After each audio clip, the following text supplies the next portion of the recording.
السلام عليكم ورحمة الله وبركاته. وعليكم السلام ورحمة الله وبركاته. السلام عليكم ورحمة الله وبركاته. إن الحمد لله نحمده ونستعينه ونستغفره ونؤمن به ونتوكل عليه ونعوذ بالله من شرور أنفسنا ومن سيئات أعمالنا من يهده الله فلا مضل له ومن يضلل فلا هادي له ونشهد أن لا إله إلا الله وحده لا شريك له ونشهد أن محمدا عبده ورسوله. يا أيها الذين آمنوا اتقوا الله حق تقاته ولا تموتن إلا وأنتم مسلمون. يا أيها الناس اتقوا ربكم الذي خلقكم من نفس واحدة وخلق منها زوجها وبث منهما رجالا كثيرا ونساء واتقوا الله الذي تساءلون به والأرحام إن الله كان عليكم رقيبا. يا أيها الذين آمنوا اتقوا الله وقولوا قولا سديدا يصلح لكم أعمالكم ويغفر لكم ذنوبكم ومن يطع الله ورسوله فقد فاز فوزا عظيما. أما بعد فقد قال الله تعالى في الكلام المجيد فأعوذ بالله السميع العليم من الشيطان الرجيم بسم الله الرحمن الرحيم.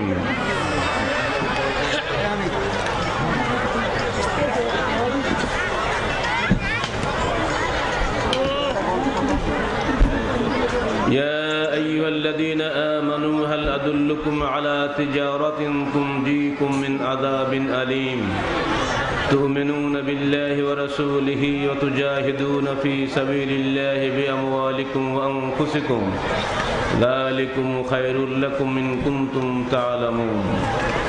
يغفر لكم ذنوبكم ويدخلكم جنات تجري من تحتها الأنهار ومساكن طيبة في جنات عدن ذلك الفوز العظيم. সম্মানিত সভাপতি, উপস্থিত উলামায়ে কেরাম এবং আজকের হাশিমপুর হাফেজিয়া মাদ্রাসা প্রাঙ্গণে আয়োজিত এই বিশাল সম্মেলনে সমবেত ভাই ও বোনেরা,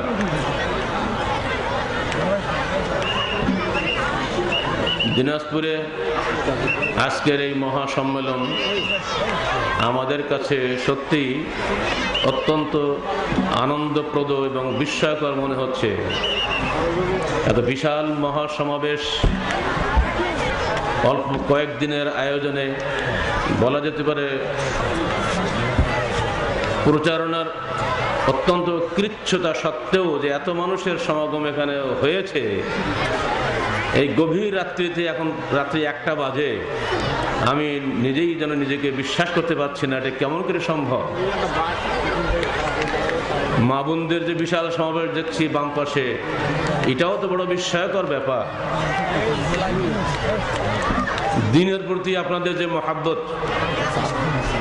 পবিত্র কোরআন ও সহিহ হাদিস অনুযায়ী জীবন গড়ার ব্যাপারে আপনাদের যে আন্তরিক আকাঙ্ক্ষা, আমরা মনে করি এটা তারই বহিঃপ্রকাশ। আল্লাহ পাক আপনাদের এই দ্বীনি জজবাকে মৃত্যু পর্যন্ত অব্যাহত রাখুন। আমরা প্রাণ খুলে আল্লাহ পাকের নিকটে সেই দোয়া করি, সকলেই বলুন আমিন। যে সমস্ত ভাইয়েরা এই মাদ্রাসার জন্য ইতিমধ্যেই হাজার হাজার টাকা দান ঘোষণা করেছেন, আমি মাইকে শুয়ে শুয়ে অনেক শুনেছি, এমনকি 25,000 টাকা দানের একটা ঘোষণা শুনলাম।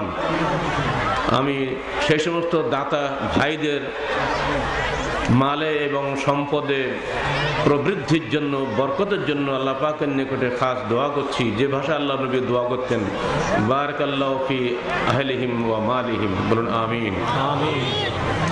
আল্লাহ পাক এই মাদ্রাসাকে যেন কিয়ামত পর্যন্ত কবুল করে নেন। সকলেই বলি আমিন। যেসব ছাত্ররা এখানে পড়াশোনা করছে তারা যেন শুধু হাফেজ না হয়, সঙ্গে সঙ্গে আলেম বা আমল হয়, অর্থাৎ আমল দ্বারা আলেম হয়, আমরা আল্লাহর নিকটে সেই কামনা করছি। আল্লাহুম্মা আমিন।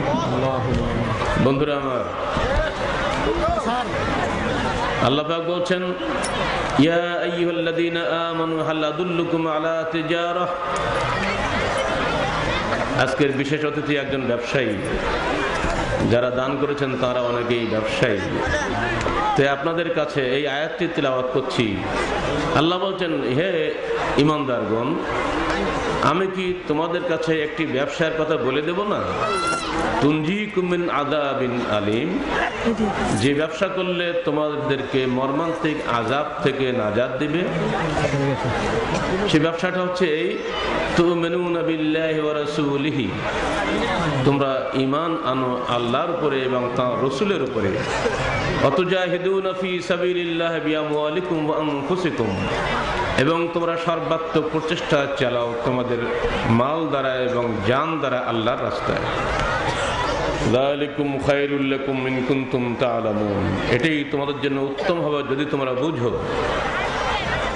ইয়াগফির লাকুম যুনুবাকুম, তোমাদের সমস্ত গুনাহ আল্লাহ পাক ক্ষমা করে দিবেন।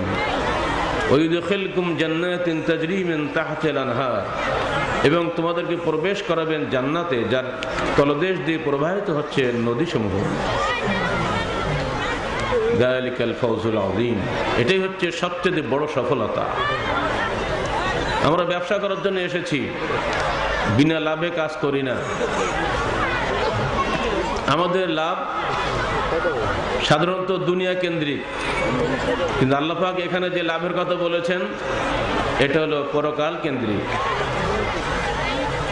দুনিয়াতে যে লাভ আমরা করি এটা দুনিয়া থেকে যায়, কিন্তু বুদ্ধিমান লোক তারাই যারা চিরস্থায়ী জীবনের জন্য ব্যবসা করেন। মানুষের জীবনের তিনটা ঠিকানা আছে। একটা হলো এই যে আমরা এখানে বসে আছি, এই ঠিকানা। কারো বয়স 10 বছর হবে, কারো বয়স 20 বছর হবে, কারো বয়স 70 বছর হবে, কারো বয়স 100 বছর হবে। এই যে সংক্ষিপ্ত জীবনের যে ঠিকানা, এটা হলো অস্থায়ী ঠিকানা। কারো বাড়িতে হাসিমপুর, কারো বাড়ি নারায়ণপুর, কারোর বাড়ি নখৈর ইত্যাদি বিভিন্ন জায়গাতে আমরা বসবাস করি। এটা হচ্ছে আমাদের অস্থায়ী ঠিকানা। এরপরে যে ঠিকানায় আমরা যাব সেটা হচ্ছে দারুল বারজাখ, কবরের জগৎ। ওটা হলো ওয়েটিং, অপেক্ষামান একটি সময়। এটা হলো পর্দার অন্তরালের জীবন। ওমিন বারাইহিম বারযাখুন ইলা ইয়াউমিল ইউবআসুন, পুনরুত্থান দিবস পর্যন্ত তোমাদের জন্য একটা পর্দা সেখানে করে দেওয়া হয়েছে। দুনিয়ার জীবন আর ওই জীবনের মাঝখানে সে পর্দা ভেঙে কেউ যেতে পারবে না। ওটা কি হয় তুমি জানতে পারবে না। তাহলে ওই জীবনটা হচ্ছে আমাদের পরবর্তী জীবন। এরপরে চিরস্থায়ী জীবন হচ্ছে দারুল কারার। সেখানে গিয়ে কিয়ামতের হিসাব নিকাশের পরে আমরা কেউ চিরস্থায়ীভাবে জান্নাতি হব অথবা জাহান্নামী হব।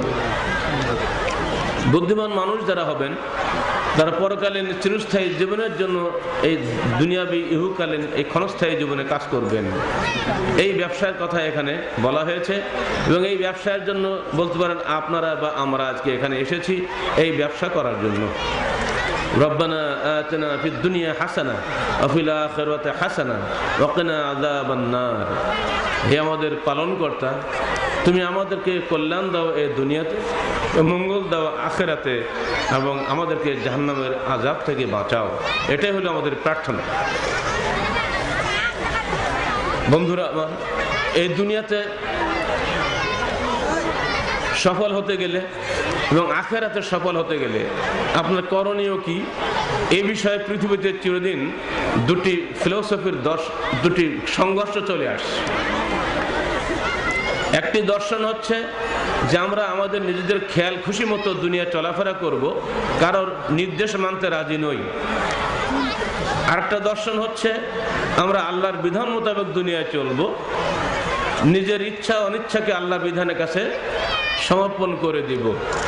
এই দুটি দর্শনের সংঘাত চলছে আদম আলাইহিস সালাম থেকে এই পর্যন্ত। মনে রাখবেন, আমাদের প্রথম পিতা এবং মাতা হচ্ছেন আদম এবং হাওয়া, এবং প্রথম পিতা আদম ছিলেন একজন নবী। তিনি কোনো বানরের আওলাদ ছিলেন না। প্রথম মানুষ, প্রথম নবী, জ্ঞানী এবং তৎকালীন সময়ের সকল মানুষের তিনি ছিলেন নেতা, জ্ঞান সম্পন্ন মানুষ। বর্তমান যুগে নাস্তিক্যবাদী থিওরি আমাদেরকে শোনানো হয়েছে যে আমরা বিবর্তনবাদের ফসল, একসময় ছিলাম আমরা বানর, সেখান থেকে আস্তে আস্তে প্রয়োজন না থাকাতেই হাত দুটো আস্তে আস্তে পাতলা হয়ে ছোট হয়ে গেছে, পা দুটো ভারী হয়ে গেছে। আমরা সব কাঁচা গোস্ত ছিঁড়ে খুঁড়ে খাইতাম বলে নখগুলো লম্বা ছিল, এখন রান্না করে খাওয়া শিখেছে বলে নখগুলো আস্তে আস্তে ভোতা হয়ে গেছে। আগে দাঁত দিয়ে কামড়িয়ে কামড়িয়ে কাঁচা গোস্ত হাড় হাড্ডি খেতাম বলে দাঁতগুলো খুব চোখা ছিল, এখন রান্না গোস্ত খাই, দাঁতের অত কাজ কাম নাই, তো দাঁতগুলো চ্যাপ্টা হয়ে গেছে। আমরা সবসময় গাছে গাছে ঘুরে ঘুরে বেড়াতাম, সেই গাছের মায়ে আজও ছাড়তে পারি নাই, সেজন্য কাঠের চেয়ারে বসেছি, কাঠের টেবিল সামনে আছে। বানর গাছে থাকে না? আমাদের পিছনে একটা লেজ ছিল, যেহেতু গাছে চড়তে হয়, কিন্তু এখন যেহেতু আমরা চেয়ারে বসে আর লেজের কোনো প্রয়োজন নাই, লেজটা খসে গেছে। পিছন দিকে সবাই একটা হাত দিয়ে দেখেন, লেজের গোড়াটা এখনো আছে। এই থিওরি দিয়ে আমাদেরকে শোনানো হলো, বাবা তোমরা বানরের বাচ্চা, এখন মানুষ হয়েছে, আসলে তোমরা বানর ছিলে। বোঝানো হচ্ছে ruled by eternal laws of iron, সব কিছু চলছে শাশ্বত লৌহ বিধানের মাধ্যমে, এর পিছনে কোনো সৃষ্টিকর্তা নাই, অটোমেটিক্যালি চলতে সব কিছু। এইটা বুঝ দেওয়ার জন্যই বড় বড় পাণ্ডিত্য দেখানো হয়েছে, যদিও তাঁর জীবদ্দশাতে তাকে চ্যালেঞ্জ করার মতো কোনো পণ্ডিত ছিলেন না, যদিও পণ্ডিতরা কেউ এটাকে পুরোপুরি গ্রহণ করেন নাই। দেখা গেল তাঁর মৃত্যুর পরে চার্লস ডারউইনের সবচেয়ে প্রিয় ছাত্র হাক্সলে, তিনি প্রথম বললেন যে উস্তাদজির এই থিওরিটা ভুল হয়ে গেছে। আসলে আমরা তো মানুষই, আমরা বানর থেকে মানুষ হবো কেন? কই রাজশাহী চিড়িয়াখানায় একটা বানরতে আজ পর্যন্ত মানুষ হলো না। যদি আজকালকার বানররা কেউ মানুষ না হয়, তাহলে আদম আলাইহিসসালামের আগের যুগের বানররা কেমন করে মানুষ হলো? অতএব এই থিওরিটা অবাস্তব, এটা যুক্তিবিহীন হতে পারে না। কিন্তু এটা মেনে চলছে মানুষ কেন? এই থিওরির পেছনে একটা দূরতম গূঢ় উদ্দেশ্য ছিল এই যে মানুষের কোনো সৃষ্টিকর্তা নাই, এটা বোঝানোর জন্য। বন্ধুরা আমার, যদি কেউ বলে দিনাজপুর শহরে একটা প্রেসে আগুন ধরে গেছে, আর সেই ছাই ভাষ্যের মধ্য থেকে অত্যন্ত গুরুত্বপূর্ণ অভিধান গ্রন্থ, বড় বড় গবেষণা বই বেরিয়ে চলে আসছে, আপনারা কি বিশ্বাস করবেন? আগুনে পুড়ে গেছে, সেখানে বই বের হয় কেমন করে? যদি কেউ বলে ওই যে ট্রেনটা যাচ্ছে, ড্রাইভারকেও দেখছি না, অপারেটরকেও দেখছি না, ইঞ্জিনিয়ারকেও দেখি না, খালি যাচ্ছে একটা কেন্নুর মতো রেল লাইন দিয়ে, আমি বিশ্বাস করি না যে ওর চালক আছে, যেহেতু আমি দেখতে পাচ্ছি না। কেউ কি মেনে নেবে এটা? নিশ্চিত চালক আছে। ওই যে মাথার উপর দিয়ে প্লেনগুলো যাচ্ছে, পাখির মতো উড়ে যাচ্ছে, আপনি যতই বলেন আমি মানলাম না, যেহেতু আমি দেখি না যে ওর করে ইঞ্জিনিয়ার আছে বা ক্যাপ্টেন আছে, এটা আমরা মানি না। অনুরূপভাবে আপনার চোখের অন্তরালে যা আছে সবকিছু আপনি অবিশ্বাস করবেন, এটা কোনো জ্ঞানী মানুষের কথা নয়। আপনি কি কোন বাতাস দেখতে পেয়েছেন? যে আমরা এখানে বসে আছি, বাতাস দেখতে পান না।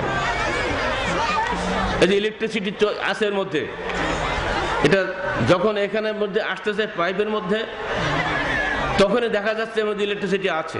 যখন বাল্ব থাকবে না, এমনি ইলেকট্রিসিটি আছে, আপনি কখনো দেখতে পাবেন সেটাকে? পাবেন না। দেখতে না পেলেই সেটা মিথ্যা বলা ঠিক নয়। যার বুদ্ধিমান মানুষ তার অনুভাবে সবকিছু বুঝতে পারে, আর সে কারণে আমাদেরকে বিশ্বাস করতে হবে আমরা অটোমেটিক্যালি সৃষ্টি হই নাই, আমাদেরকে একজন সৃষ্টি করেছেন। বলুন তো, আপনার মায়ের গর্ভে আপনি যখন এলেন, একটা রূহ এলো, অদৃশ্য একটি রূহ, যাকে আপনিও দেখেননি, আপনার আব্বাও দেখেননি, আপনার আম্মাও দেখেন নাই। মায়ের গর্ভে যখন 4 মাস ছিলেন, তখন সে রূহটা আপনার গর্ভে এসেছে। সেখানে আপনার 4টা জিনিস লিখে দেওয়া হলো, হায়াত কতদিন হবে, আপনার রেজেক কতটুকু হবে, আপনি দুনিয়াতে কি কি কাজ করবেন, এবং আপনি জান্নাতি হবেন না জাহান্নামী হবেন। এই 4টি বিষয়ে আপনার তকদিরে লিপিবদ্ধ হয়ে গেল 4 মাস বয়সে আপনার মায়ের পেটে, আপনি কিছুই খবর রাখেন না।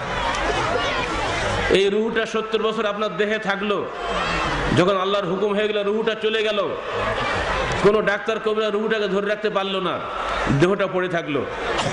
দেহ আপনার আনুগত্য করলো না, রূহ আপনার আনুগত্য করলো না, তাহলে কে ওটাকে নিয়ে আসলো, কে ওটাকে নিয়ে গেল, কোথা থেকে আসলো, কোথায় গেল? কখনো খবর নিয়ে দেখেছেন কি? রূহ দেখতে পেয়েছে এমন কোন মানুষ কি পৃথিবীতে আছে?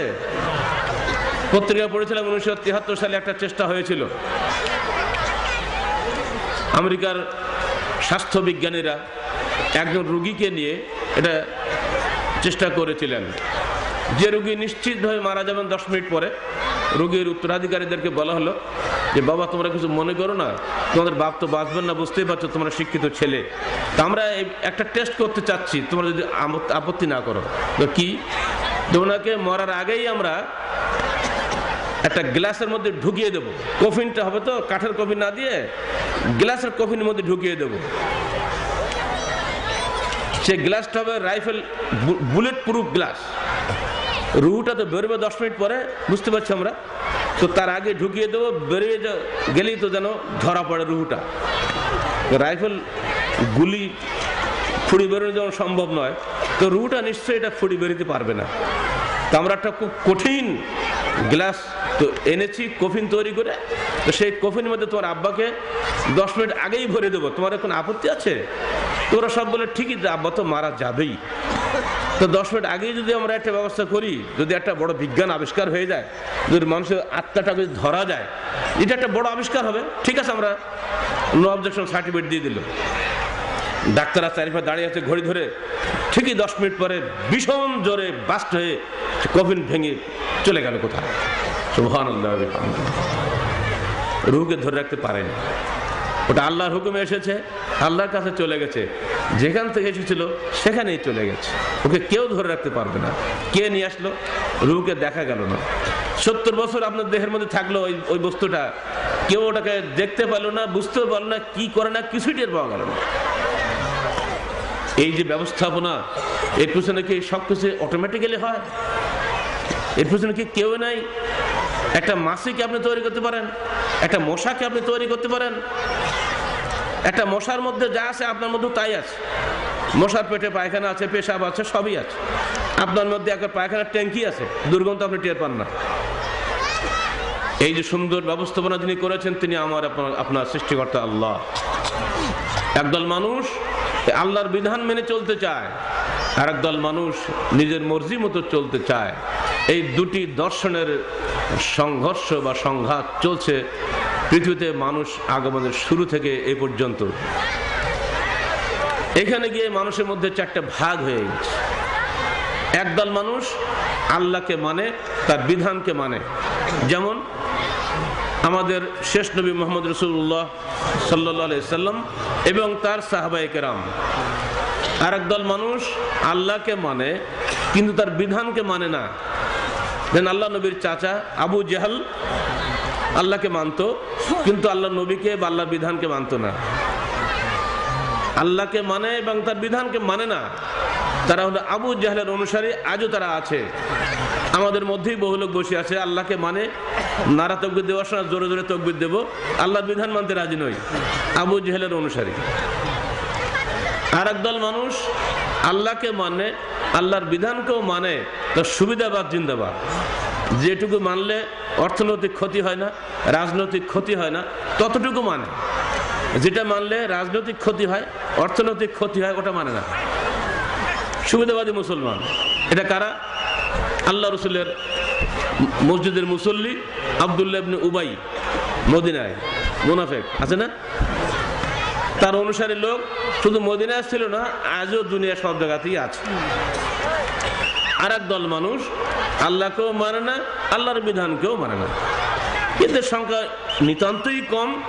সবথেকে বড় কাফের যেটা ছিল ফেরাউন, সেও মরার সময় আল্লাহ আল্লাহ করেই মরেছে, আছে না কোরআনে। বর্তমান বিশ্বের নাম করা একজন নেতা রাশিয়ার স্ট্যালিন, তিনিও মরার সময় হাসপাতালের বেডে শেষ বাক্য তার মুখ দিয়ে বেরিয়েছিল, ও মাই গড। তো মরার সময় সেও গড বলি মরেছে।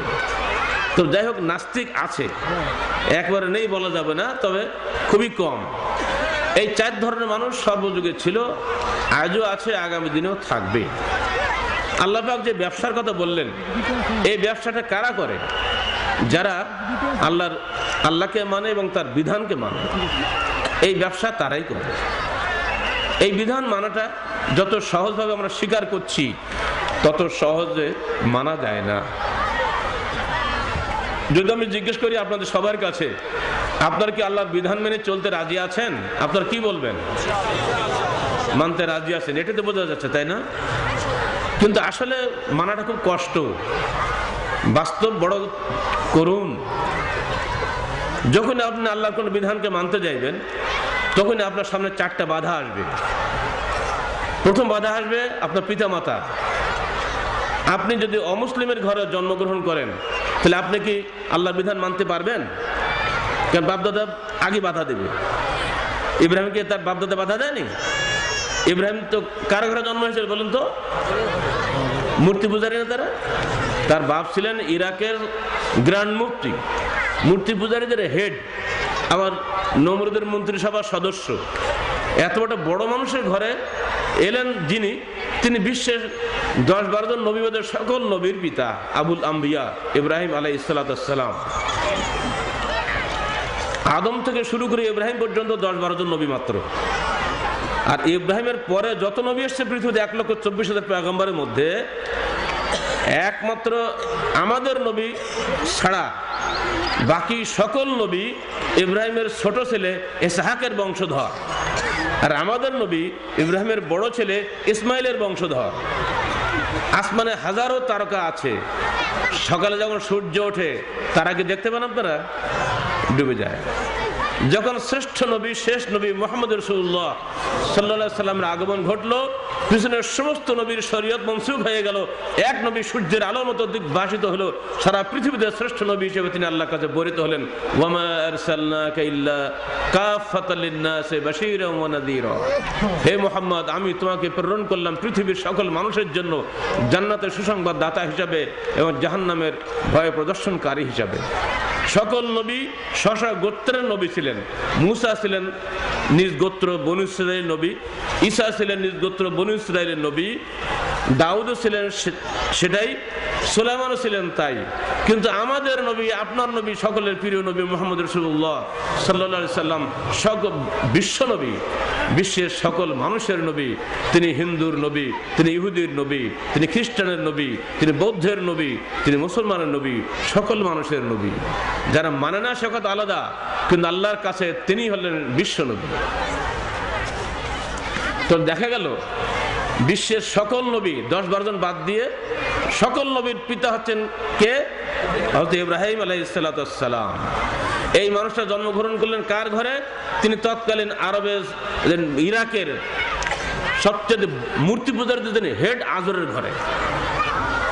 প্রথমে যখন তিনি দাওয়াত শুরু করলেন, বাপকে দাওয়াত দিলেন, ইয়া আবাতে লিমা তা'বুদু মা লা ইয়াসমাউ ওয়ালা ইউবসিরু ওয়ালা ইউগনি আনকা শাইয়া। হে আব্বা, আপনি কেন ওই বস্তুর ইবাদত করেন, পূজা করেন যে শুনতেও পায় না, দেখতেও পায় না, আপনার কোনো কাজেও লাগে না? আপনি এটাকে বুদ্ধিমান মানুষ এই কাজ করতে পারে? বাপ দেখলে এত কোনো জবাব নেই। এটা কোনো জবাব আছে নাকি? ছেলে তো ঠিক কথাই বলেছে। যুক্তি যেখানে অচল, যষ্টি সেখানে সচল। যেখানে যুক্তিতে পারে না মানুষ, তার লাঠি বা রাইফেল উঁচা করে। বাপ তখন কি ধমক দিলেন? আতারিকুনান আলিহাতি ইয়া ইব্রাহিম লাইল্লাম তানতাহি লারজুমান্নাকা ওয়া হাজুরনি মালিয়া। হে ইব্রাহিম, তুমি কি চাও আমি আমার দেবদেবীর পূজা থেকে বিরত হই? তুমি যদি এই দাওয়াত বন্ধ না করো তা আমি তোমাকে পাথর মেরে মাথা গুড়িয়ে দেবো। দূর হয়ে যাও কুলাঙ্গার আমার সামনে থেকে। তাহলে প্রথম বাধা কে হলো? বাপ হলো না? আমাদেরও ঠিক একই অবস্থা। নিজেদের মধ্যে চিন্তা করে নিন, আপনি যখনই একটা সহিহ হাদিস মানতে যাবেন, প্রথম বাধা হবে আপনার বাপ মা, আপনার পরিবার। যদি আপনার পরিবারে একটা চালু না থাকে তাহলে আপনি একটা ছোট একটা সহিহ হাদিসও মানতে পারবেন না। কঠিন বাধা আসবে আপনার। আমরা দেখেছি আমাদের সাংগঠনিক জীবনে এই সালাতের শেষে দলবদ্ধ মোনাজাত করার যে রেওয়াজ আছে বাংলাদেশে আগে থেকে, এর বিরুদ্ধে যখন আমরা প্রথম কথা বললাম, আমাদের কত ছেলে যে মার খেয়েছে হিসাব নাই, কত ইমামের ইমামতি চলে গেছে ঠিক নাই। এমনকি 1999 সালের ডিসেম্বরে একটা ফতোয়া পেলাম, আমাদের এক ইমাম সাহেব চাঁপাইনবাবগঞ্জের এক মসজিদে ইমামতি করতেন, ওই ছেলেটা যুব সঙ্গে প্রথম আসলো, সে হক বুঝতে পেরে এটা ছেড়ে দিল। আমাদের আহলে হাদিস নামধারী কিছু ভাই সেখানে তাকে বরখাস্তের নোটিশটা দিচ্ছেন, সে কাগজটা আমার কাছে আসলো রাজশাহীতে, লিখেছে তুমি আমেরিকার দালাল ডক্টর গালিবের অনুসারী বিধায় তোমাকে বরখাস্ত করা হইল। নাউজুবিল্লাহ মিন যালিক। জীবনে আমেরিকাও জানি, আমেরিকা কি তাও জানিও না। 99 সালে চিন্তা করে, আজকের কথা বলছি না। আরে বাবা, এই জন্য কি এই শাস্তি হতে পারে? একটা সহিহ হাদিস মানতে গিয়ে তার উপরে কি জুলুম। বগুড়াতে এক ভাইকে সে ডাকাতি করতে, আগে সে ডাকাতি ছেড়ে দিয়ে সালাত সিয়াম শুরু করলো, পরহেজগার হলো। আমাদের সংগঠনে আসার পরে মসজিদে গিয়ে সালাত আদায় করছে, ইমাম না কিন্তু মুক্তাদি। কারণ ইমাম সাহেব তার ছোটবেলায় আলেম বা তাসার শিক্ষক ছিলেন, তিনি কিছু লোক লাগিয়ে দিয়ে তাকে মসজিদের মধ্যে মেরেই খালি খান্তনি ফেলে 4-5 জন মিলে দবাইছে, তুই যেন মসজিদে কখনো আসিস না। ছেলেটা কাঁদতে কাঁদতে বললো, উস্তাদজি আমি যখন ডাকাতি করতাম, চুরি ডাকাতি করতাম, তখন তো আপনি কখনো আমাকে মারেন নাই। আর আজ যখন আমি নামাজ ধরেছি, মসজিদে আসছি, আর এখন আপনি আমাকে এত মারলেন, জবটা কি হয়ে যায়নি? এটা ছোট্ট উদাহরণ। প্রতি পদে পদে একটা সহিহ হাদিস আমল করতে গেলে প্রথম বাধা হলো তার নিজের বাপ মা এবং পরিবার। 2 নম্বর বাধা হলো তার সমাজ, যে সমাজে বসবাস করে। সমাজ বন্ধ, মসজিদ বন্ধ, খানাপিনা বন্ধ, বিয়ে শাদী বন্ধ, তাদের মেয়ে বিয়ে দিতে গেলেও বিপদ। আজকাল যেভাবে আহলে হাদিসের বিরুদ্ধে মিথ্যা অপবাদ রটানো হচ্ছে, দেশে বিদেশে বিভিন্ন ইলেকট্রনিক এবং প্রিন্ট মিডিয়াতে, এগুলো দেখে আমাদের শিক্ষা গ্রহণ করা ভালো। কারণটা একটাই, আমরা জনগণের কাছে দাওয়াত নিয়ে এসেছি, আসুন পবিত্র কোরআন ও সহিহ হাদিসের আলোকে জীবন গড়ি। এই দাওয়াত তো আমাদের নয়, এই দাওয়াত তো নবীদের দাওয়াত, তাই নয় কি? নবীদের দাওয়াত এটা। এই দাওয়াতটা স্তীমিত হয়ে গেছিল, দাওয়াত মানুষ বন্ধ করে দিয়েছিল, মানুষ নিজের নিজের খেয়াল খুশি মতো কাজ শুরু করে দিয়েছিল। যেখানে যে মাওলানা সাহেব যাই বলে সেখানে সেটাই ফতোয়া চলে। আমরা বলেছিলাম না, তা হবে না। মাওলানা সাহেবরা কখনো, তারা মাধ্যম হতে পারে, কিন্তু তারা চূড়ান্ত সত্যের মানদণ্ড নন। চূড়ান্ত সত্যের মানদণ্ড কোনো মানুষ হতে পারে না। সত্যের মানদণ্ড হবে কোরআন এবং সহিহ হাদিস। এই কথাটা বলা কোনো পাপের কাজ হলো? আর এই কথা বলতে গিয়েই আজকে চারদিক থেকে মানুষের হামলা সহ্য করতে হচ্ছে আমাদের। 2 নম্বর বাধা হচ্ছে এটা, সমাজ বাধা দিবে আপনাকে। 3 নম্বর বাধা হলো ধর্মনেতারা। ধর্মের নামেই বিধর্মী কাজ করে। এটা বলাটা বেয়াদবি, কেন আমি নিজেই তাদের মধ্যে একজন, কিন্তু যে বাস্তব সেটা বলতেই হচ্ছে। ইহুদি সমাজ ধ্বংস হয়েছে ধর্মনেতাদের কারণে। সূরা তাওবার 31 নম্বর আয়াত পড়ে দেখেন, আল্লাহ বলছেন, ইত্তাখাযু আহবারহুম ওয়া রুহবানাহুম আরবাবা মিন দুনিল্লাহ। ইহুদিরা তাদের আলেম এবং দরবেশদেরকে রবের আসনে বসিয়েছিল আল্লাহকে বাদ দিয়ে। আমরা কি তাই করতে চাই নাকি? আমি একটা ফতোয়া আপনাকে দিলাম, আর আপনি যদি বলেন যে হুজুর এটা কোন হাদিসে আছে, এটা কি সহিহ হাদিসে আছে না টোটালি হাদিসে নেই, দয়া করে বলুন। এটা বলা তো আপনার অপরাধ হবে না? এটা নিশ্চয়ই আপনি আমাকে জিজ্ঞেস করবেন। এটা তো ভালো কথা হলো। এই কথাটা বড় অপরাধ। আমরা বলে দিয়েছি, যে সমস্ত বিষয়গুলি সমাজে চলছে সবটাই রাসূলের জামানায় চলতো না। বহু জিনিস সে যুগে ছিল না, বহু জিনিস আমরা যুগে চালু করেছি। এটা হতে পারে, হয়ে থাকে। যুগের প্রেক্ষাপটে ধীরে ধীরে মানুষের মধ্যে অনেক ভেজাল ঢোকে, সবটার মধ্যে ঢুকেছে, এটার মধ্যে ঢুকতে পারে। আমাদের উচিত হবে এগুলো থেকে দূরে থাকা।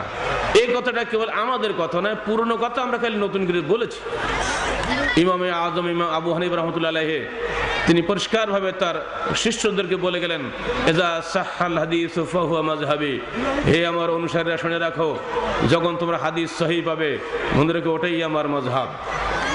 অতএব সত্যিকারের যিনি হানাফি হবেন তাকে অবশ্যই আবু হানিফা, পুরনো কথা আমরা খালি নতুন করে বলেছি। ইমামে আজম ইমাম আবু হানিফা রাহমাতুল্লাহ আলাইহি তিনি পরিষ্কারভাবে তার শিষ্যদেরকে বলে গেলেন, ইজা সাহহাল হাদিসু ফাহুয়া মাযহাবি। হে আমার অনুসারীরা, শুনে রাখো, যখন তোমরা হাদিস সহিহ পাবে, মনে রেখো ওটাই আমার মাযহাব। অতএব সত্যিকারের যিনি হানাফি হবেন তাকে অবশ্যই আবু হানিফার নির্দেশ অনুযায়ী সহিহ হাদিস মানতে হবে। কথা ঠিক না? ইমাম মালিক ইবনে আনাস, ইমাম দারুল হিজরা, মদিনার ইমাম, তিনি বললেন, ওমা মিন আহাদিন ইল্লা ওয়া মাখুজ মিন কালামিহি মারদুদুন আলাইহি ইল্লা সাহিব হাযাল কবর। আল্লাহ রাসূলের কবর দেখে তিনি বলছেন, পৃথিবীতে এমন কোন মানুষের জন্ম হয় নাই যার প্রতিটি কথাই গ্রহণযোগ্য, প্রতিটি কথাই বর্জনযোগ্য, ইল্লা সাহিব হাযাল কবর। এই কবরবাসী মুহাম্মদ রাসূলুল্লাহ সাল্লাল্লাহু আলাইহি সাল্লামের কথা ব্যতীত, কারণ তার প্রতিটি কথাই মুসলমানের জন্য গ্রহণযোগ্য, প্রতিটি নিষেধ বর্জনযোগ্য। ইমাম শাফিঈ রাহমাতুল্লাহ আলাইহি তিনি বললেন, ইযা রাআইতুম কালামি ইউখালিফু কালাম রাসূলিল্লাহ সাল্লাল্লাহু আলাইহি ওয়াসাল্লাম ফাদরিবু বিকালামি আলাল হায়াত। হে জনগণ, যখন তোমরা আমার কোনো কথা আল্লাহ নবীর কথার বিরোধী পাবে, তাহলে আমার কথাগুলো দেওয়ালে ছুঁড়ে মেরো। এর চেয়ে বেশি কিছু বলা সম্ভব কি ভাই? ইমাম আহমদ বিন হাম্বল 10 লক্ষ হাদিসের হাফেজ, ইমাম বুখারীর উস্তাদ, চারটিকার কথা মনে করবেন না। আধুনিক বিজ্ঞান বলছে একটা মানুষের মস্তিষ্কে একসঙ্গে 3.5 লক্ষের বেশি শব্দ মুখস্থ রাখা সম্ভব নয়, অথচ ইমাম আহমদ বিন হাম্বল একসঙ্গে 10 লক্ষ হাদিসের হাফেজ ছিলেন। বলুন সুবহানাল্লাহ। শুধু হাদিস নয়, হাদিসের রাবীদের সিলসিলা সনদ, তার থেকে রসুল পর্যন্ত প্রত্যেকের নাম এবং বাবার নাম মুখস্থ রাখা। চারটিকার কথা মনে করেন নাকি? যারা এখানে আছেন মুরব্বী, আপনাদেরকে যদি জিজ্ঞেস করি আপনার পরদাদার বাবার নামটা বলুন তো, কেউ বলতে পারবেন? পারবেন না ইনশাআল্লাহ। দৈবাত কেউ পারবেন কিনা সন্দেহ, যাদের লেখাটাকে আছে তারাই বলতে পারবেন। পরদাদার বাপ, নিজের দাদাটা বলা যাবে, পরদাদাটা অনেকেই পারবেন, পরদাদার বাপ পারা মুশকিল আছে। অত রসুল পর্যন্ত এই বিরাট লম্বা সিঁড়ি মুখস্থ রাখাটা অত সহজ ব্যাপার মনে করবেন না। এই ধরনের যুগান্তকারী প্রতিভা, বিশ্ব সেরা প্রতিভাগুলো আল্লাহ পাক হাদিসের খেদমতে লাগিয়েছিলেন। এটা আল্লাহর বিশেষ সৃষ্টি ছিলেন এনারা। এই মানুষটা যদি বলতেন আমি যা বলি তা শোনো, দুনিয়ার মানুষটা শুনতো, কারণ বুখারী তার ছাত্র। চারটিখানি কথা মনে করেন। অথচ তিনি বললেন, ওয়ালা তুকাল্লিদনি ওয়ালা তুকাল্লিদান্না মালিকান ওয়ালাল আউজাঈয়া ওয়ালান নাখঈয়া বাল খুযু মিন হাইসু আখাযু মিনাল কিতাবি ওয়াস সুন্নাহ।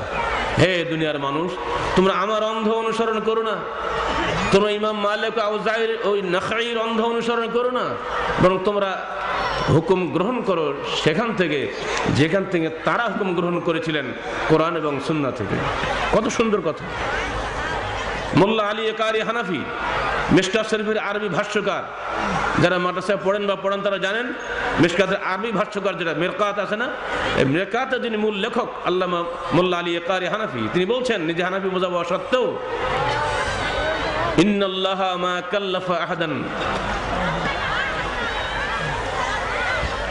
ইন্নাল্লাহা মা কাল্লাফা আহাদান আন ইয়াকুনা হানাফিয়ান আও মালিকিয়ান আও শাফিঈয়ান আও হাম্বলিয়ান বাল কাল্লাফা মান ইয়ামালু বিল কিতাবি ওয়াস সুন্নাহ।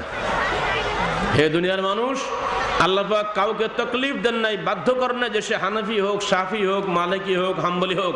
আল্লাহ পাক বাধ্য করেছেন যে সে যেন কোরআন এবং সুন্নাহ মেনে চলে।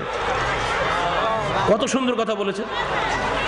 এই সমস্ত বড় বড় আইম্মায়ে কেরাম, যাদের বিদ্যা বেশি, জ্ঞান বেশি, তারা কিন্তু গোনা হয় না, মনে রাখবেন।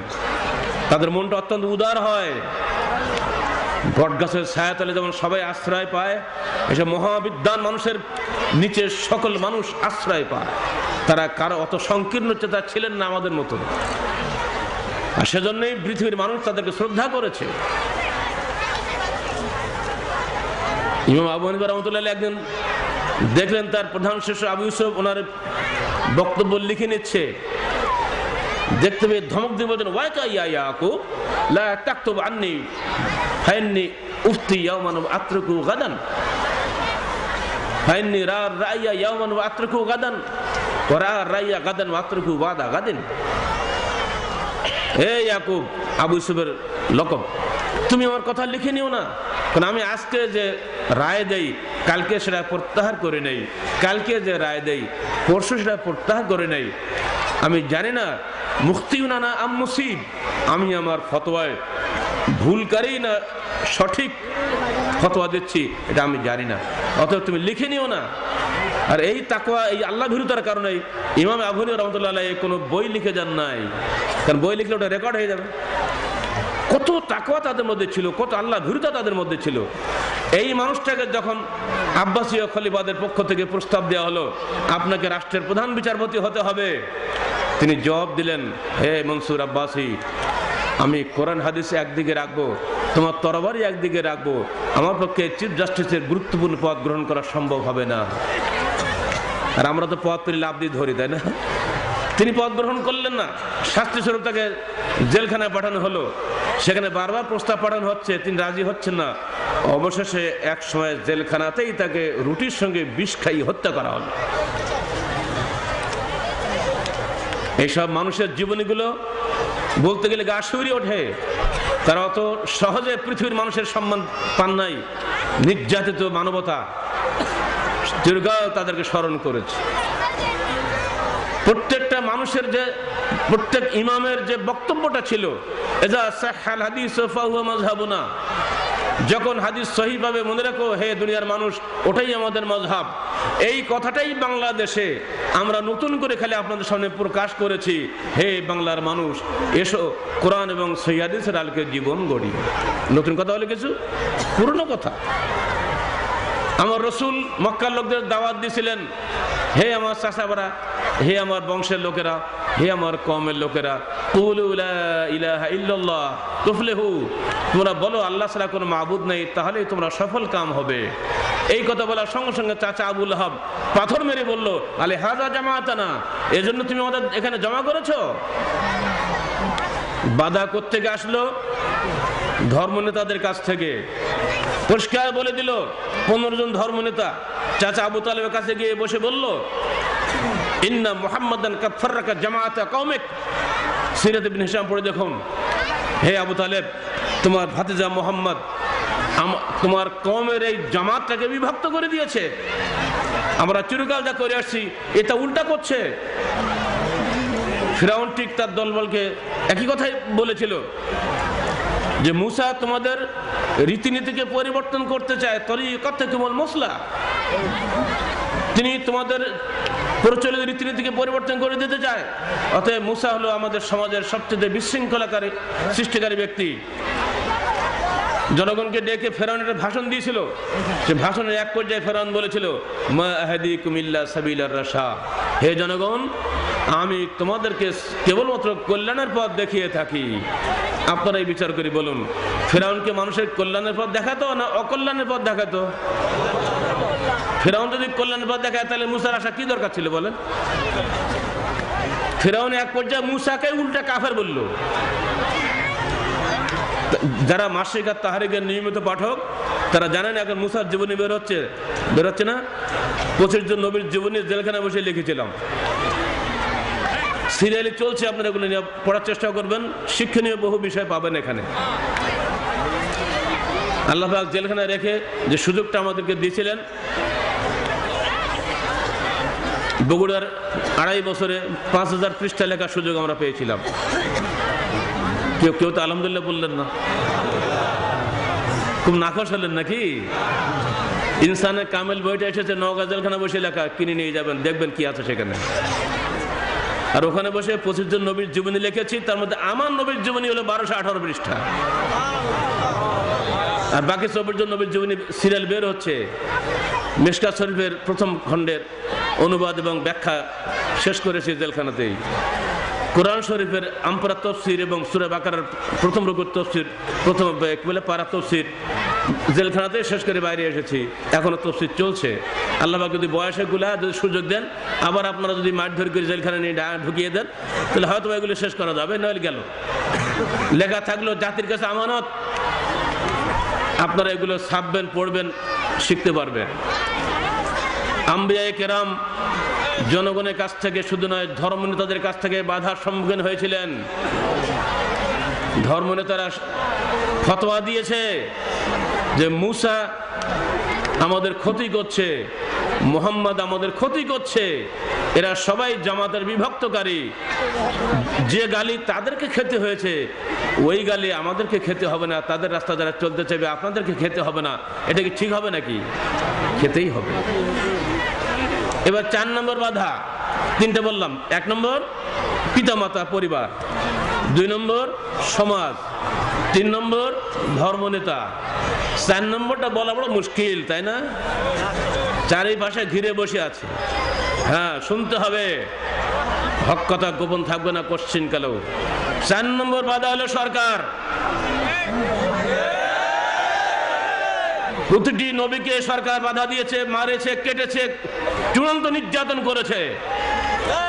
ইব্রাহিমকে কে নির্যাতন করেছিল আগুনে নিক্ষেপ করে, বলুন তো? ওটা কি সরকার না? মুসাকে কে নির্যাতন করেছিল, ওটা কে? যুগে যুগে নমরুদ আসবে, ফেরাউন আসবে, দিনের দায়ীদেরকে তারা বাধা দিবে। ফেরাউন হুমকি দিয়েছিল মুসাকে, লাইলাম তানতাহু লাআজআলান্নাকা মিনাল মাসজুনিন, মুসা যদি তুমি তোমার দাওয়াত বন্ধ না করো অবশ্যই তোমাকে আমি জেলখানা ঢুকাবো। ফেরাউনের সেই হুমকি যুগে যুগে বহাল আছে। আগামী দিনেও যারা পবিত্র কোরআন এবং সহিহ হাদিস অনুযায়ী সমাজ গড়ার চেষ্টা করবেন তাদেরকে ওই একই হুমকির সম্মুখীন হতে হবে। বন্ধুরা আমার, এই 4 রকম বাধা ডিঙিয়ে গিয়ে আপনাকে কোরআন এবং সহিহ হাদিসের আমল করার সাহস অর্জন করতে হবে। আমরা চেষ্টা করব নিজেকে যে কোনো মূল্যে কোরআন এবং সহিহ হাদিস অনুযায়ী গড়ার জন্য চেষ্টা করা। মনে থাকবে তো? আমার রসুল যে সমাজ গড়লেন, সমাজের একটা চেহারা দেখেন। একটা মহিলা চুরি করেছে, রসুলের কাছে সুপারিশ আসলো, হে রসুল, মহিলা অত্যন্ত সম্ভ্রান্ত ঘরের মহিলা, ওকে এইবারটা অন্তত পক্ষে ইয়ে করে দেন, মাফ করে দেন। তো কেন মাফ করতে হবে?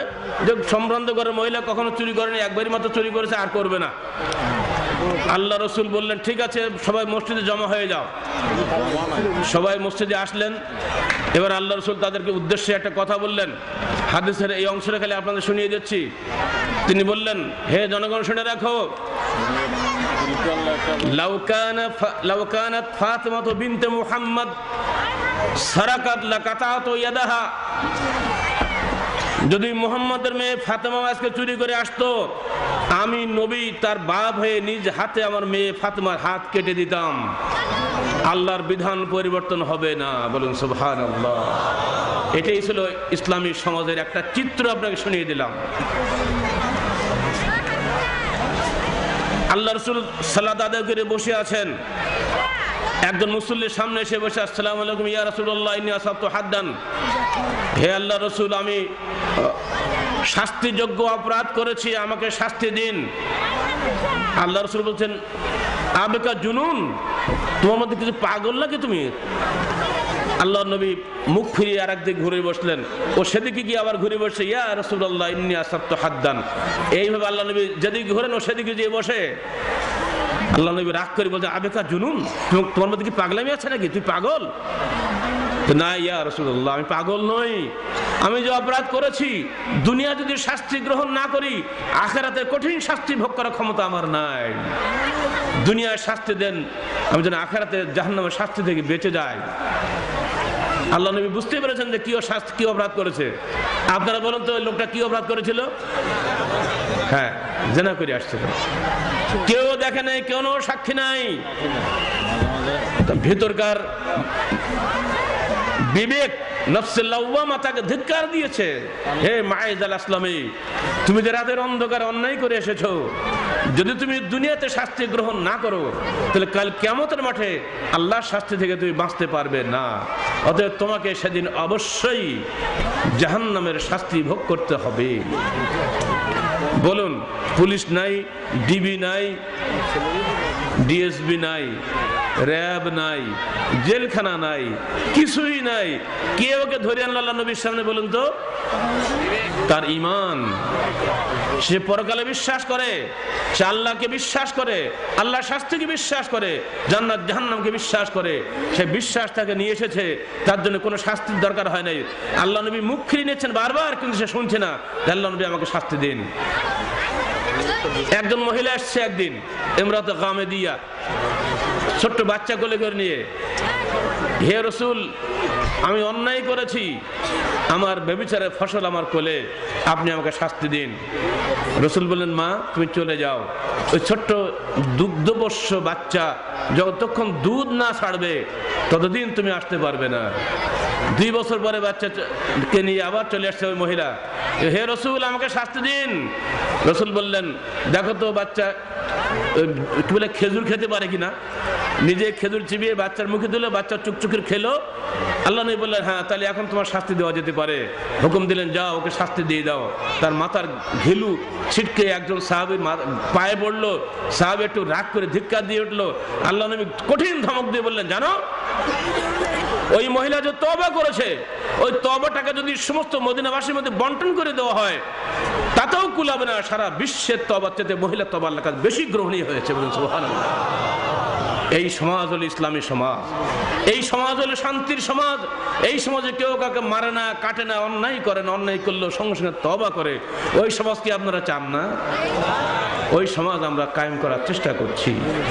জনগণ যদি ইসলামপন্থী হয়ে যায়, জনগণ যদি কোরআন হাদিস মেনে চলে, তাহলে সরকারের খাটনি কমে যায় না?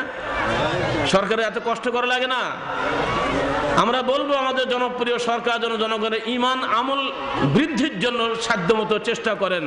শিক্ষা ব্যবস্থাটাকে যেন আখিরাতমুখী করে তাওহীদ রিসালাত ও আখিরাত ভিত্তিক শিক্ষা ব্যবস্থা যদি দেশে জারি করেন, ছোট্ট বাচ্চা যদি ছোট থেকে কোরআন হাদিস অনুযায়ী চলতে অভ্যস্ত হয়ে যায়, ইনশাআল্লাহ আপনার এই বাচ্চা কোশ্চিনকালে সন্ত্রাসী হবে না, বোমাবাজ হবে না। কিন্তু ছোট থেকে যদি বাচ্চাটাকে আমরা অন্যভাবে গড়ে তুলি, তাহলে সে বাচ্চাটা বড় হয়তো তাই করবে যে কাজটা ছোটবেলা শিখেছে।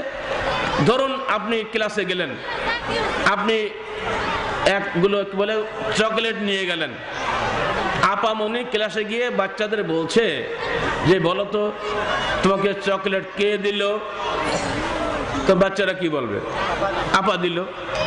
হ্যাঁ তোমরা যা বলেছো এটাই ঠিক, আপাই চকলেট দেয়, আল্লাহ বলে কিছু নয়। ছোট্ট একটা কথা বাচ্চার মাথায় ঢুকিয়ে দিল, ইনজেকশন পুশ করে দিল, আপনার বাচ্চা কিন্তু শেষ হয়ে গেল। বাড়ি এসে আব্বা আম্মা সালাত আদায় করতে থেকে, এ মা তুমি কি করো, উঠে বসা করো কেন, মাথা উঁচু নিচু করো, কে জন্য বলো? আল্লাহ মাল্লাহ কিছু নাই তো? আমার ম্যাডাম বলেছে আল্লাহ নাই, তুমি ভুল বলছো। হয়ে গেল কিন্তু সব শেষ হয়ে গেল। এইটা যদি আমাদের শিক্ষা ব্যবস্থা কখনো হয়ে যায়, তাহলে বাংলাদেশের ইসলামী চেতনা ধ্বংস হয়ে যাবে। আর যখন ইসলামী চেতনা ধ্বংস হয়ে যাবে, বাংলাদেশের স্বাধীনতাও ধ্বংস হয়ে যাবে। এদেশের স্বাধীনতার মূল চেতনাই হচ্ছে ইসলাম। আর সেজন্য পশ্চিমবঙ্গ, আসাম থেকে পৃথক রাষ্ট্র ব্যবস্থা হয়েছিল পাকিস্তান, আর সেই পূর্ব পাকিস্তানের ম্যাপের উপরে হয়েছে স্বাধীন বাংলাদেশ। ওপার বাংলা বাংলায় কথা বলে, এবার বাংলার মানুষও বাংলায় কথা বলে। ভাষাগত পার্থক্য আমাদের নাই, আছে আদর্শগত পার্থক্য। এই আদর্শ চেতনা যদি নষ্ট হয়ে যায় ভাই, তাহলে আমাদের মাটির চেতনা পার্থক্যটাও আর থাকবে না। অতএব খুবই দূরদর্শিতার সঙ্গে আপনারা কাজ করার চেষ্টা করবেন। নিজেদের সন্তানদের নামগুলো ইসলামী নাম রাখবেন, আরবিতে নাম রাখবেন, দয়া করে বাংলায় নাম রেখে এই মুসলমান ও মুসলমানের পার্থক্য ঘুচিয়ে দিবেন না। মাসালে কোরবানি বইয়ের মধ্যে আমরা এগুলো আলোচনা করে দিয়েছি, বেড়েছে মাত্র 8-10 দিন আগে, নিয়ে যাবেন, সব আলোচনা সেখানে পাবেন। কিয়ামতের মাঠে প্রত্যেক সন্তানের তার বাপের নাম সহ ডাকা হবে। সেদিন যদি আল্লাহ পাক ডাকেন, হে দুঃখে ইবনে পচা, আপনাকে শুনতে কেমন লাগবে? হে খেন্তি বিনতে বেন্তি, কেমন লাগবে শুনতে বলেন তো? এই ধরনের বাজে নাম যেন আল্লাহ পাক আমাদেরকে না ডাকেন। যারা বাবা আছেন সাবধান হন, সন্তানের নামটা আল্লাহর ওয়াস্তে আরবিতে রাখবেন, এবং আব্দু নাম যোগ করে শ্রেষ্ঠ নাম হলো আব্দুল্লাহ, আব্দুর রহমান। আল্লাহ নবী সবচেয়ে উত্তম নাম হিসেবে বলেছেন, যেন আপনার সন্তান সারা জীবন আল্লাহর দাসত্বের অনুভূতি নিয়ে বেঁচে থাকে। আব্দুল্লাহ অর্থ কি? আল্লাহর দাস। আব্দুর রহমান অর্থ করুণাময়ের দাস। সারা জীবন মনে রাখবে আমি আব্দুল্লাহ, আমি আল্লাহর দাস, তাই না? সে কিন্তু শয়তানের দাসত্ব করবে না। এইভাবে যদি আমরা গড়ে তুলি, আলহামদুলিল্লাহ, তাহলে সবই ঠিক হয়ে যাবে। এবার আসুন, আমি আপনাদের কাছে যখন এসেছি, একটু পরেই চলে যাব। আহলে হাদিসের আকীদাটা আপনাদের বলে যাওয়া ভালো, অতি সংক্ষেপে বলে যাচ্ছি। হাত উঁচু করে সালাত আদায় করলেই কিন্তু আহলে হাদিস হওয়া যায় না। আমাদের অনেকেরই ধারণা বুকে হাত বেঁধে সালাত আদায় যারা করে সবাই আহলে হাদিস। এটা নিয়ে আমাকে বহু কথা বলতে হয়েছে। সরকারি সংস্থাগুলোর সামনে। তাদেরকে বোঝানোই মুশকিল, কারণ এত তো ডিপ টপ থিঙ্কিং তো আমাদের আলেমদেরই নাই, তো ওনাদের কি থাকবে। বলে বাবা শোনো, রফল আদানকারী সালাত মালিকি মুযহাবের লোকেরাও করে, শাফি মুযহাবের লোকেরাও করে, হাম্বলি মুযহাবের লোকেরাও করে। অতএব পার্থক্য গেলে সালাতে নয়, পার্থক্য হলো আকীদায়। তিনটা আকীদা মৌলিকভাবে মুখস্থ রাখবেন আপনারা। একটা আকীদা হলো, ধরুন কবিরা গুনাহ যারা করেন, আমরা তো সবাই কিছু না কিছু কবিরা গুনাহ তো পরে সবাই করি। ভাই মিথ্যা কথা বলা কবিরা গুনাহ না? আচ্ছা মিথ্যা বলেননি জীবনে, এরকম লোক কেউ এখানে আছে? এটা তো প্রশ্ন করাই ঠিক না। মিথ্যা আমরা সবাই বলি, প্রয়োজনে হোক অপ্রয়োজনে হোক, পরে হয়তো তওবা করি, কিন্তু মিথ্যা কথা আমরা বলি, তাই না? এই মিথ্যা কথা মহাপাপ, কবিরা গুনাহ। এই কবিরা গুনাহ করলে আমার উপায়, আমার রেজাল্টটা কি আসতেছে? আমি কি মুমিন থাকবো, না কাফের হয়ে যাব, না ফাসেক হব? এই তিনটা রেজাল্ট আসতে হবে। একদল মানুষ, আলেম মানুষ, তারা বলছেন যারা কবিরা গুনাহ করলো সে ব্যক্তি কাফের হয়ে গেল, তার রক্ত হালাল হয়ে গেল, সে চিরস্থায়ী জাহান্নামী হবে। কারণ মিথ্যা যাতে না বলি, এই জন্য তো ঈমান আনা। তো যে ঈমানে আমলের পরে কোনো কাজ করলো না, প্রতিক্রিয়া করলো না, তার মিথ্যা বন্ধ করতে পারলো, ওই ঈমান থাকে না থাকা সমান কথা। অতএব যারা কবিরা গুনাহগার তারা কাফের, এরা চিরস্থায়ী জাহান্নামী, এদের রক্ত হালাল। এই আকীদার লোকেরা হযরত আলীকে পর্যন্ত কাফের বলেছিল। বলে নাউযুবিল্লাহ মিন যালিক। হযরত আলীকে চিনেন তো? আল্লাহ রাসূলের জামাই, হাসান হোসেনের বাপ, মা ফাতেমার স্বামী, আশারে মুবাশশারার অন্যতম সাহাবী, 4 খলিফার অন্যতম খলিফা। তাকে যদি কেউ কাফের বলে তো সে নিজে কি হবে বলেন তো? কেন কাফের বললো? যে আলী কবিরা গুনাহ করেছে। কি কবিরা গুনাহ করেছে? যে তিনি গোলমাল মেটানোর জন্য সালিশ সাব্যস্ত করেছেন, তিনি তাদের দৃষ্টিতে তিনি কোরআনকে লঙ্ঘন করেছেন। ভাই দুজন যদি মারামারি করে মাঝখানে একটা সালিশ হবে না? তৃতীয় পক্ষ, এটা নাকি অপরাধ। কারণ আমাদের মধ্যে কিতাবুল্লাহ থাকতে কিতাবই ফয়সালা করবে, মানুষ কেন করবে? আমরা মানুষের হুকুম মানি না, কোরআনের হুকুম মানি। আলী তাদেরকে বুঝালেন, বাবা কোরআন তো নিজে কথা বলে না, কোরআনের কথাগুলো একজনকে তো বলতে হবে।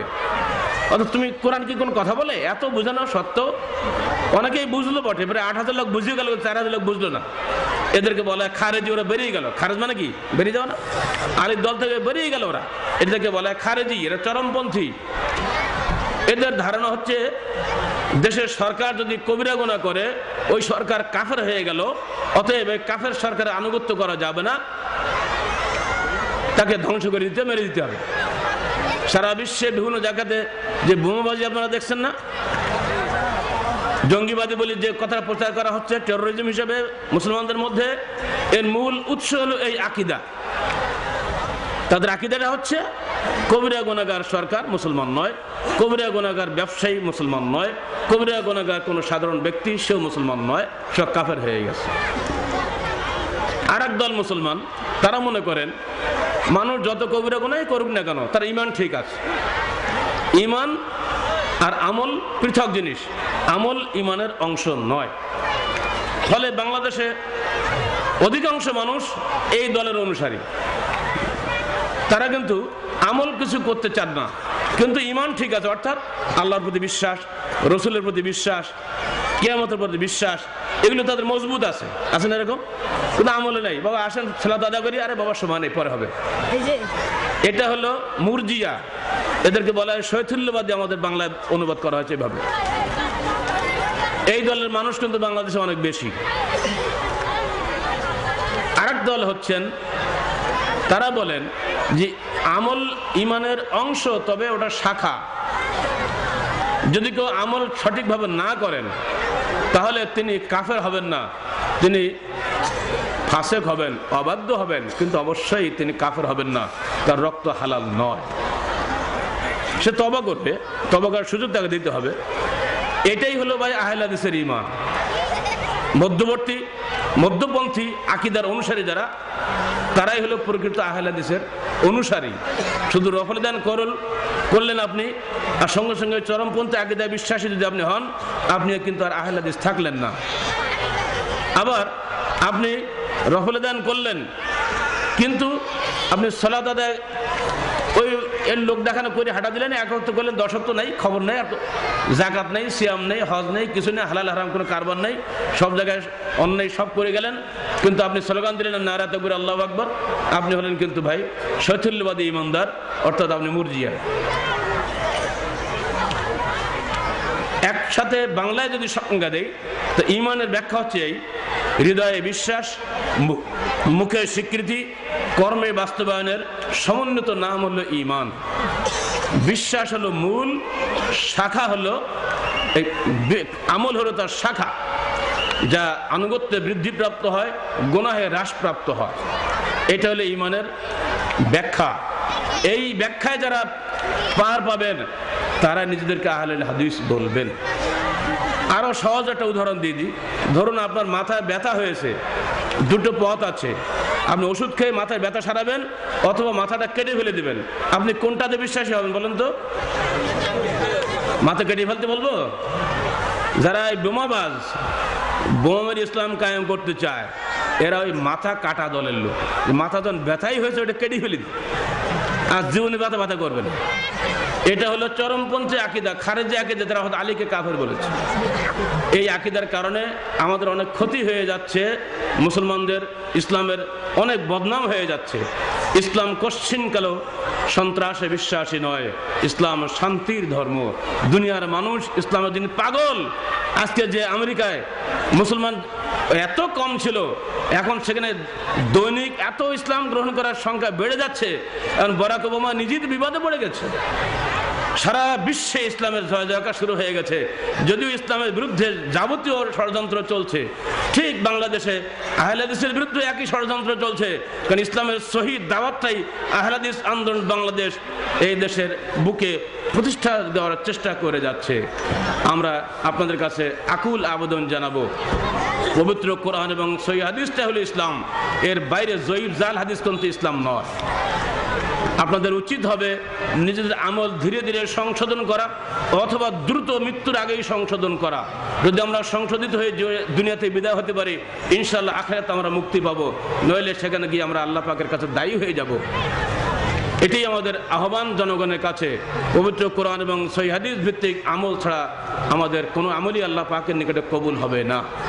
আহলে হাদিস আন্দোলন বাংলাদেশ আহলে হাদিস যুব সংঘ, বাচ্চাদের সোনামণি, মহিলাদের আহলে মহিলা সংস্থা, যদি আমরা সকলে নির্দিষ্ট ইমারতের অধীনে সুসংবদ্ধভাবে নির্দিষ্ট লক্ষ্যে ঐক্যবদ্ধভাবে জীবনযাপন করার চেষ্টা করি, রসুলের হাদিস অনুযায়ী জামাতবদ্ধ জীবনযাপন করি, ইনশাআল্লাহ এই ঐক্যবদ্ধ শক্তি বাংলাদেশে একটা বিরাট জনশক্তি হিসেবে আবির্ভূত হবে। আমরা সেদিন হয়তো বেঁচে নাও থাকতে পারি, কিন্তু আপনাদের কাছে আবেদন রেখে যাচ্ছি, যতদিন আপনারা ঐক্যবদ্ধভাবে পবিত্র কোরআন এবং সহিহ হাদিস অনুযায়ী জীবন গড়ার শপথ না নেবেন, ততদিন পর্যন্ত আপনারা বিশাল জনসভা হবে বটে, কিন্তু এই দেশের কোনো পরিবর্তন আসবে না। আমরা চাই সমাজের সংস্কার। আল্লাহ রসুল সুসংবাদ শুনিয়েছেন তাদের জন্য, আল্লাযীনা ইউসলিহুনা মা আফসাদান নাস মিন বাদি মিন সুন্নতি। জান্নাতের সুসংবাদ সেই গুটিকত মানুষের জন্য যারা আমার মৃত্যুর পরে বিপর্যস্ত সুন্নতগুলোকে ইসলাহ করবে, সংস্কার করবে। আসুন আমরা সবাই প্রতিজ্ঞা গ্রহণ করি, আমরা আমাদের জীবনের ভুলগুলো শুদ্ধ করি কোরআন এবং সহিহ হাদিসের আলোকে। অন্য কিছু আছে নাকি ভাই আপনাদের কাছে? আর কিছু আলোকে বলা যাবে? ছোটবেলায় আমরা এই ক্লাস 3, আমি ভাই অঙ্কে খুব কাঁচা ছিলাম। ক্লাস 3-তে অঙ্ক পড়েছি, যোগ অঙ্ক, বিয়োগ অঙ্ক, গুণ এবং ভাগের অঙ্ক, 2 2 4 প্রশ্নমালায় লেখা। আর এই উত্তরটা হলো উত্তরমালায় লেখা আছে 4, তাই না? প্রশ্নমালায় কিন্তু উত্তর লেখা থাকে না, উত্তর লেখা থাকে ওই উত্তরমালায়। তো আপনি এবং আমি যে কাজটা করছি, ধরুন আপনি সালাত আদায় করছেন বা সিয়াম পালন করছেন বা আপনি যাকাত দিচ্ছেন, যেটাই করেন আপনি যখনই যে আমলটা করবেন, একটু দয়া করে উত্তরমালার সঙ্গে মিলিয়ে নেবেন যে মিলছে কিনা দেখি। অর্থাৎ আপনার এই সালাত সহিহ হাদিস অনুযায়ী মিলল কিনা, ওটাই তো উত্তরমালা নাকি? আপনার এই সিয়াম সহিহ হাদিস অনুযায়ী মিলল কিনা? এই যে কদিন আগে ভাগা কোরবানি করে আসলেন, ওটা সহিহ হাদিস অনুযায়ী হলো কিনা? আল্লাহ নবী করেছেন কিনা? সাহাবা কেরাম করলেন কিনা? একটু যাচাই করা ভালো নাকি? খালি গোশতই খাবো? 7 ভাগে গোশত ভাগ হলো, জানটা কয় ভাগ হলো? কি বলেন? হাসছেন কেন? জানটাও 7 ভাগ করা লাগবে, নাহলে ছাড়াছাড়ি নাই। ইব্রাহিম ইসমাইলের জন্য একটা জীবন আসলো দুম্বা, তাই না? আমার রসুল 10 বছর কোরবানি করলেন, খালি ছাগলে দিয়ে গেলেন, একটা করে খাসি দিয়ে গেলেন, আস্ত জীবন দিয়ে গেলেন। আর আপনার দিনাজপুরের মাটি থেকে সুবহানাল্লাহ কেটি সেটি শেষ। চেষ্টা করবেন নিজের জীবনের প্রশ্নগুলোকে উত্তরমালার সঙ্গে মিলিয়ে নিতে, তাহলে ইনশাআল্লাহ আখিরাতে আপনি অঙ্কে পাশ করবেন। আনদিলে অঙ্কে ফেলে গেলে সব ফেল। আল্লাহ পাক আমাদের সবাইকে পবিত্র কোরআন ও সহিহ হাদিস অনুযায়ী জীবন গড়ার তৌফিক দান করুন। প্রশ্ন যা দিয়েছেন মুফতি আব্দুর রাজ্জাক সাহেব আসছেন, আলহামদুলিল্লাহ উনি এগুলি জবাব দেবেন। আমাকে এখন 5 ঘন্টা রাস্তা দৌড়াতে হবে। দোয়া করবেন যেন রাস্তাঘাট বিবাদাবাদ না হয়। আল্লাহ আমাদের সবাইকে তৌফিক দান করুন। থাক বাবা, আল্লাহ। আসসালামু আলাইকুম ওয়া রাহমাতুল্লাহি ওয়া বারাকাতুহু।